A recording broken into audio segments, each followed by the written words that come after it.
Sí, Julio Acosta, ingeniero en producción, CEO de CIEXPRO, número de redes sociales, CIEXPRO, y el tema es automatización, ventaja o amenaza. ¿Qué tal, Julio? Buenas tardes. Buenas tardes, Francisco. Buenas tardes, René. ¿Cómo están? Bien. Muy agradecido por poder compartir este espacio con ustedes. Bueno, agradecido a nosotros también. Le contamos a todos que te encontrás en Venezuela y nosotros hoy queríamos charlar contigo un poco amenizada la charla por el tema de la automatización, de las ventajas, las desventajas. Y justamente la primera pregunta para adentrarnos en esto era, muchas personas escuchan esta palabra, ¿no? De automatización y les agarra temor por sus puestos laborales, ¿no es así? Bueno, para meternos de lleno, ¿la automatización llegó para quedarse y por qué? Oye, Francisco, la automatización es un proceso real, un proceso que está ocurriendo, que se ha acelerado y además se ve incentivado por la convergencia de distintas tecnologías que están haciendo que ese proceso además se haya convertido en exponencial. Suma inteligencia artificial más 5G y puedes crear cosas asombrosas, nanotecnología, con blockchain y puedes crear otras cosas asombrosas. Eso llegó para quedarse. Y es normal que la gente tenga temor por sus puestos de trabajo. Claro, hace poco, Aún, Julio, hace un mes más o menos, nosotros estábamos comentando que ya había una página en Estados Unidos en la cual podías ver en cuánto tiempo una máquina podía llegar a hacer tu puesto laboral. sobre todo en puestos laborales que son repetitivos, que son trabajos automatizables, en donde no están esas competencias esenciales que nos hacen más humanos y nos caracterizan: la creatividad, la capacidad de asociación, el networking, la toma de decisiones rápidas, elementos estos que no podrá realizar una máquina, no en el corto plazo al menos. Y si yo te preguntara, ¿no? En el tema de la inteligencia artificial o los sistemas neuronales, cuando hoy hablamos de automatización, sin esto, sin la inteligencia artificial y estos sistemas, ¿dónde estaría la automatización en tema de los robots, en el tema de las máquinas? Fíjate que quizás muchas veces para el público quizás no tan familiarizado con estos temas, siempre surge la duda entre inteligencia, qué es inteligencia artificial, qué es el machine learning, las redes neuronales.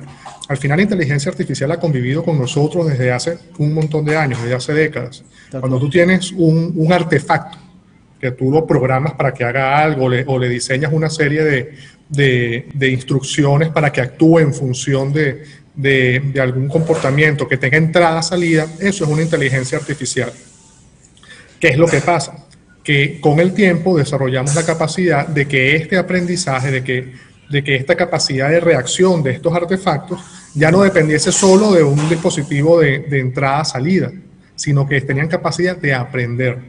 Y eso es lo que es el machine learning, y en una versión renovada y repotenciada son las redes neuronales, la capacidad que tienen entonces estas máquinas de generar comportamientos que te permiten, por ejemplo, la conducción autónoma de los vehículos, que permiten estas tecnologías. Pero la inteligencia artificial ha convivido con nosotros desde hace mucho tiempo, y además hoy en día conviven cosas tan nimias o tan pequeñas como un chatbox de una web a la que tú entras y te dice para contestar algún tema que tienes allí, o Siri o Alexa, estos elementos de ayuda que tienen de la Amazon bueno, disculpa por mencionar la marca, no sé si se No hay puede. problema, no hay problema. Nosotros nombramos todas. Y en ese sentido, mucho de la ciencia ficción, ¿no? Nos atemoriza un poco.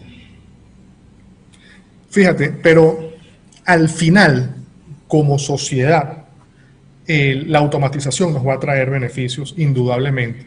Si los procesos anteriores que hemos vivido, la revolución industrial a finales del siglo XIX, la adopción del metal, pasando de la edad de piedra, saliendo de la edad de piedra, son procesos que al final han traído más beneficios. La gente de la empresa textil, antes de la revolución industrial, la gente que estaba en el puesto de máquina, trabajando, por supuesto que temió por su puesto de trabajo, por su estabilidad laboral, y perdió su empleo.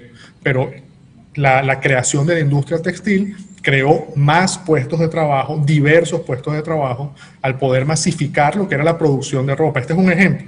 Entonces, si eso lo extrapolamos a hoy, pero ¿cuál es la clave? Disculpa, volviendo a ese ejemplo, que ese proceso de transición fue largo y permitió que mucha gente pudiese adaptarse al cambio. ¿Cuál es el riesgo que tenemos hoy en día y que como sociedad tenemos que enfrentar?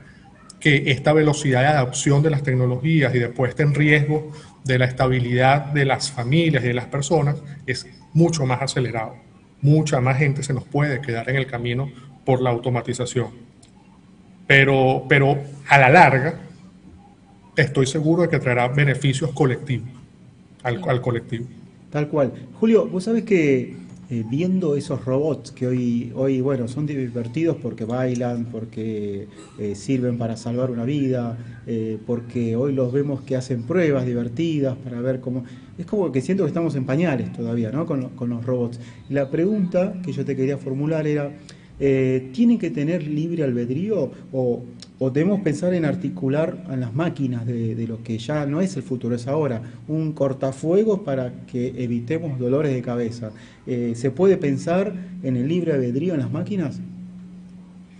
Oye, ese es un tema bastante complicado porque la tendencia como sociedad es la de no poner barreras y que todo vale, y que tú hagas el desarrollo que te permita tener el máximo rendimiento, el máximo beneficio, ya sea económico, ya sea en productividad, en eficiencia.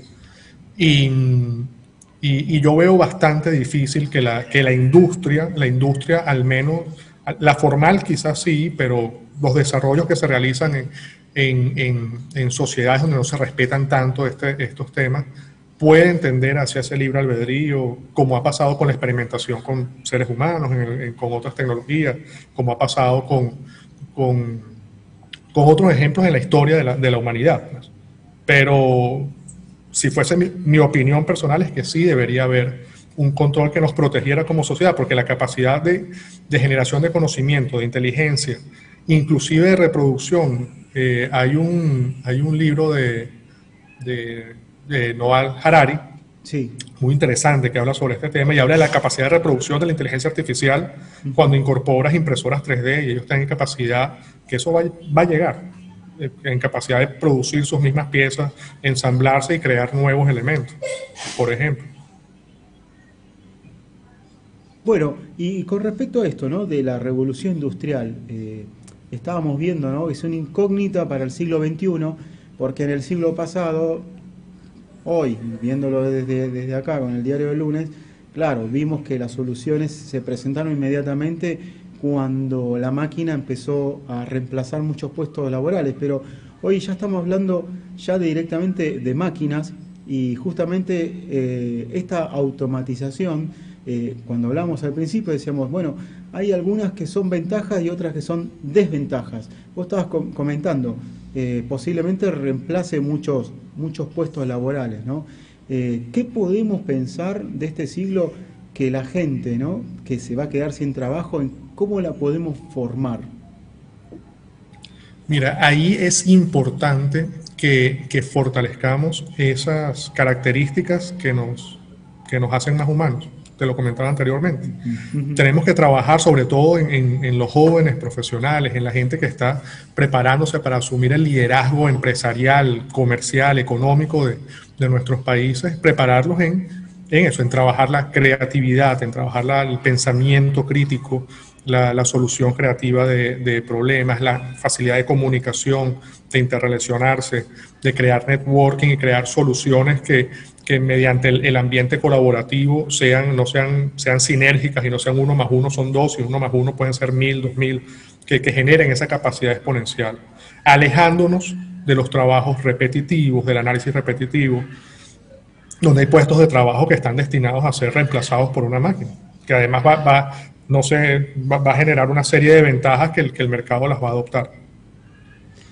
Bueno, y entonces, como profesionales, disculpa Francisco, como profesionales, como trabajadores, tenemos como la obligación de formarnos en esas capacidades que nos hacen más humanos y luego incorporar ese conocimiento tecnológico que nos permita esa habilidad humana poderla reflejar en una expectativa de negocio, sea una organización, un emprendimiento, aprovechando esas herramientas que nos está brindando la tecnología hoy en día.